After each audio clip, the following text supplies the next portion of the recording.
KKMD 884와 해외 파일럿 반응, 외형, 엔진, 센서 모두 인상적인 한국형 전투기 KF-11 보라매. 이 정도면 이미 5세대급 문턱이다.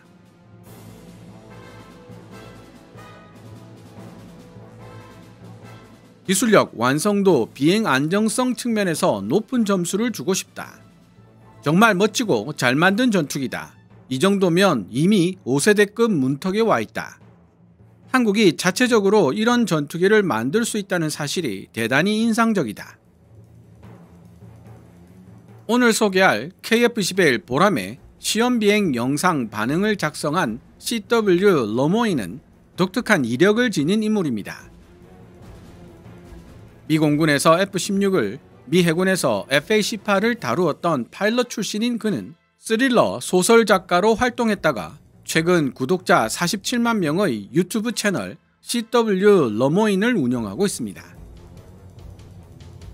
CW 러모인 채널의 특징이자 장점은 조종사 출신이라는 실제 경험을 바탕으로 현장감 있는 분석과 이해하기 쉬운 해설을 들을 수 있다는 데 있습니다.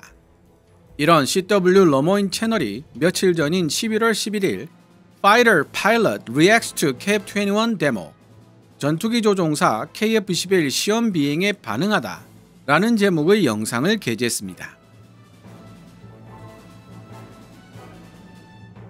러모인도 언급하고 있지만 그는 파일럿이지 엔지니어가 아니기 때문에 KF-11 보라매에 대해 깊이 있는 기계적, 기술적 분석을 하기는 어렵습니다. 대신 전투기 조종사로서의 경험과 지식을 살려 KF-11 보라매라는 전투기가 실제 전투에서 어느 정도의 신뢰성과 퍼포먼스를 보여줄 것인지에 대한 객관성 담보된 추론을 제시할 수는 있을 것 같습니다. CW 러모인이 2025년 11월 11일에 업로드한 KF-11 보라매 반응 영상을 그대로 번역하는 것보다는 분석 내용을 주제별로 나누어 요약 정리하고 제 생각을 덧붙이는 방식이 더 효율적일 것 같습니다. CW 러모인 영상에서 언급된 내용은 노란색 글자로 제 개인적인 생각이나 역주는 하얀색 글자로 표시됩니다.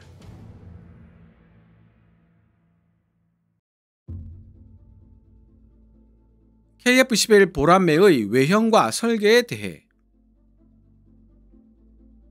F-22 랩터와 유사한 외형을 지니고 있어 작고 세련된 미니 랩터 같지만 실제로는 꽤 큰 전투기다.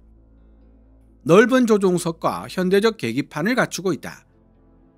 도색이 매우 인상적일 뿐 아니라 미적 완성도가 높은 잘생긴 전투기로 미 공군이 보유한 기체들 중 F-22, F-15EX를 떠올리게 한다. KF-11 보라매의 엔진 성능에 대해 KF-21의 엔진 소리는 FA-18 슈퍼호넷과 비슷한데 이는 같은 계열인 GF-414 400K 엔진을 사용하기 때문이다. 한국에서 면허 생산되는 이 엔진의 최대 이륙 중량은 F-16보다 훨씬 무거운 56,000파운드이고 추력 합계는 44,000파운드로 추력 편향 기능은 없지만 충분한 추력을 보유하고 있으며 밸런스가 전반적으로 우수하다. KF-11 보라매의 비행 제어, 기동성에 대해 2023년, 2025년 두 번에 걸친 시범 비행에서 KF-11이 보여준 기동성은 상당히 인상적이다. 컴퓨터로 제어되는 플라이-바이-와이어 시스템 덕분에 추력 편향 기능 없이도 훌륭한 선회 능력을 보여주고 있으며 영상 속 최소 선회 반경을 보면 마 1.8의 최고 속도에 9G급 기체임이 확실해 보인다. 비행 모습도 굉장히 안정적이다.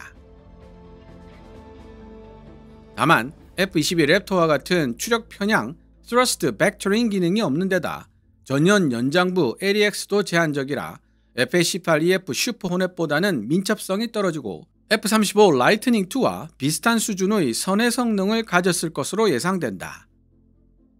보는 각도에 따라서는 F-35와 정말 비슷해 보인다.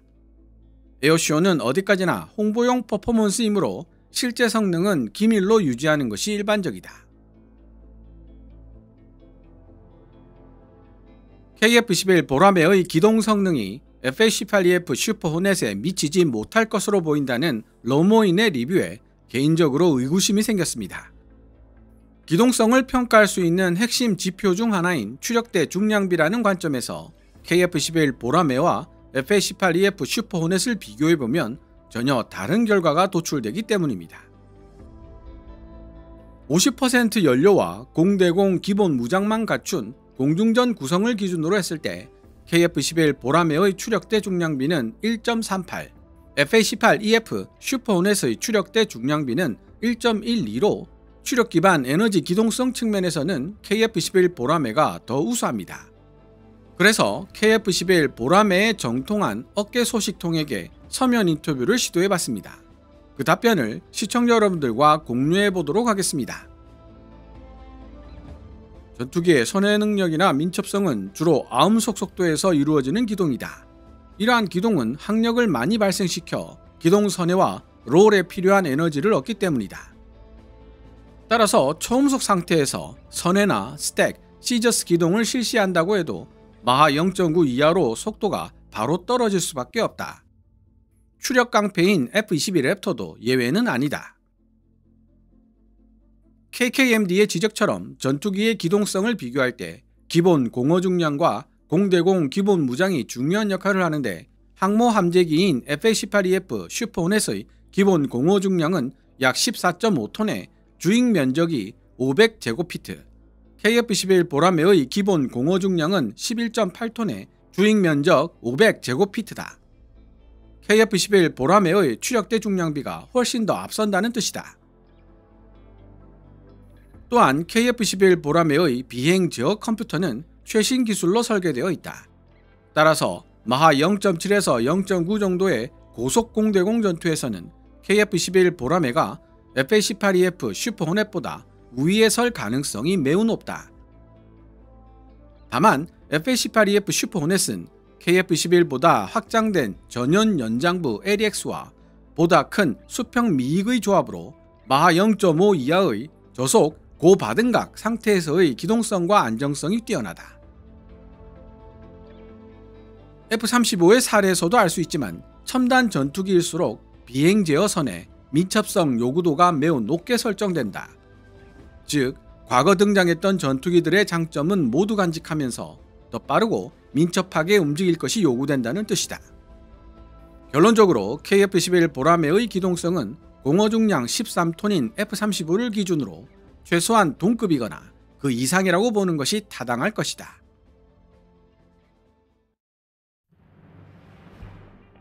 KF-11 보라매의 센서 및 항전 장비. 진짜 중요한 부분은 센서다.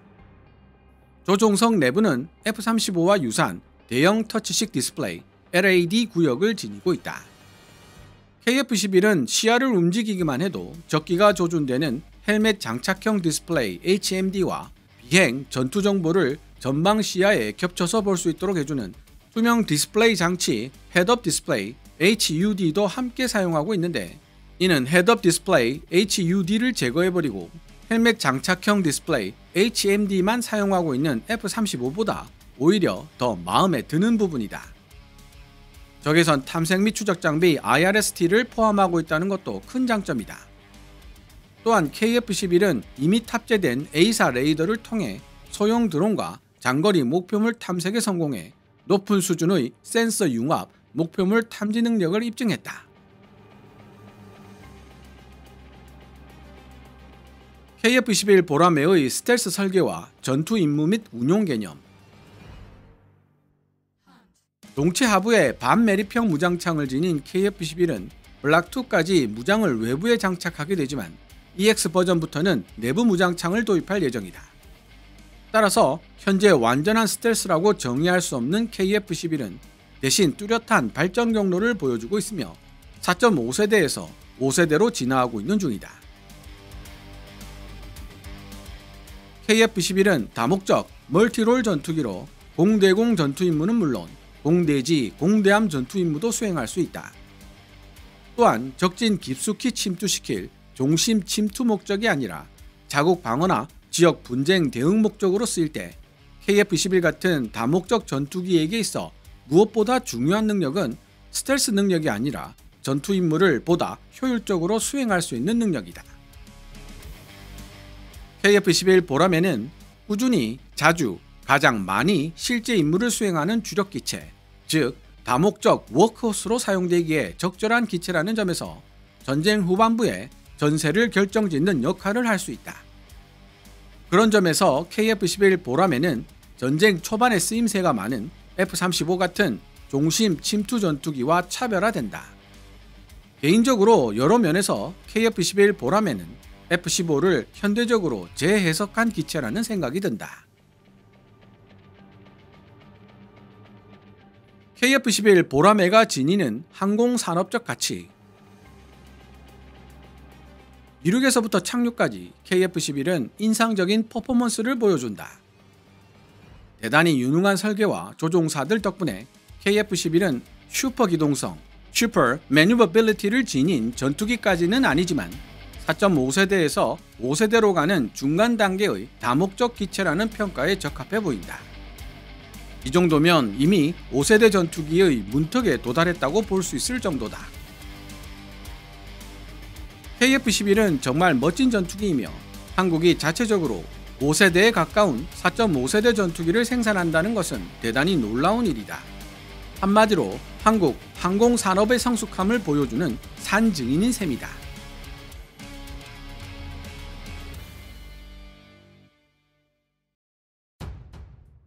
지금까지 CW 러모인이 2025년 11월 11일에 업로드한 KF-21 보라매 분석 내용을 번역하고 주제별로 나누어 요약 정리해봤습니다.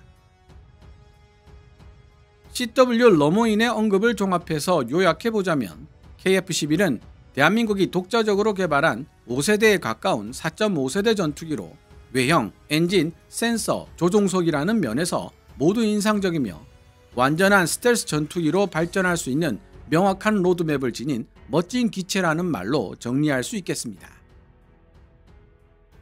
러모인은 또한 KF-11 보라매의 기동성, 민첩성이 FA-18EF 슈퍼호넷보다 떨어질 것이라는 분석을 내놓기도 했지만 해당 분석의 타당성에 대해서는 KF-11 보라매의 정통한 업계 소식통과의 서면 인터뷰를 통해 역주로 점검해 보았습니다. 개인적으로 적진 깊숙이 침투시킬 종심 침투 목적이 아니라 자국 방어나 지역 분쟁 대응 목적으로 쓰일 때 KF-21 같은 다목적 전투기에게 있어 무엇보다 중요한 능력은 스텔스 능력이 아니라 전투 임무를 보다 효율적으로 수행할 수 있는 능력이며 KF-21 보라매는 꾸준히, 자주, 가장 많이 실제 임무를 수행하는 주력 기체, 즉 다목적 워크호스로 사용되기에 적절한 기체라는 점에서 전쟁 후반부에 전세를 결정짓는 역할을 할 수 있다는 CW 러모인의 분석에 크게 공감하고 있으며 아직 완전한 스텔스가 아닌 4.75세대 전투기 KF-21 보라매의 장점을 잘 설명하고 있다는 생각이 듭니다. 이에 대한 시청자 여러분들의 생각은 어떻습니까? 오늘 KKMD에서 준비한 내용은 여기까지입니다. 내용이 유익했다면 이 동영상 하이프하기를 팍팍 눌러주시고요. KKMD는 여러분들께서 챙겨봐 주시는 광고 수익으로 운영되고 있습니다만 영상 제작을 직접 지원하고 싶다면 농협 9481216701호로 후원해 주셔도 됩니다. 지금까지 시청해 주셔서 감사합니다. Kevin's Military Channel KKMD